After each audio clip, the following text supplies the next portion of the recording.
My name's Rick and I want to talk about a spear gun I've built. I called it Pinkie's Bane.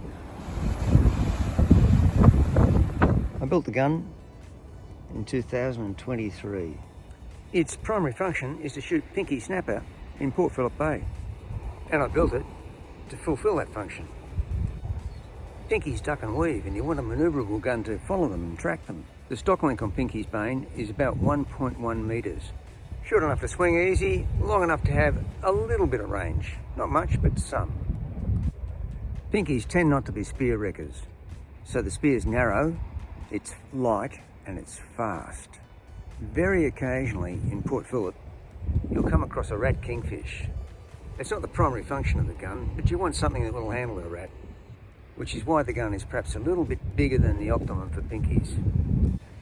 A dedicated pinkie gun works best without a rig, but if you hit a rat king, or largish for a rat, you may need something a little bit more to fight it with to retrieve it. So I broke my usual rules and put a reel on the gun. Given this is a reel gun, the functional lanyard's not part of the rig. It's there to help me clip the gun onto the float when I'm working with burley. A single rubber, 3.3 to 1 stretch, easy and quick to load, and plenty of power to push that light spear. I used a conventional open muzzle for convenience. First and foremost, a spear gun's got to be functional, it's got to work. But second, and a close second, is it should look nice. I decided to put contrasting timbers. The deep red timber trim is red gum. The paler, more blonde timber is Tasmanian oak.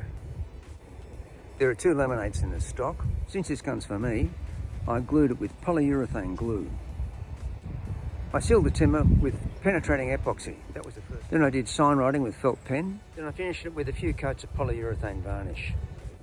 For any slip on the handles and on the butt, I used sawdust, held on by polyurethane varnish.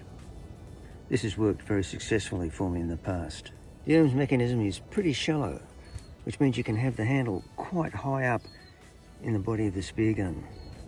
This should assist accuracy. I don't want to muck around with weighting this gun, I just want to have it as it is, but experience tells me that if I have that stock 37mm by 37mm, it should just about exactly balance that spear. I'm hoping for it to just sink, but I've still got to put it in the water yet. But I feel pretty confident. I'm hoping to use this gun some decades into the future. I'm hoping to take it into Port Phillip Bay and I'm hoping to kill lots of pinkies. And with a bit of luck, maybe 1 or 3 or 4, maybe more, rat kings. Time will tell, of course.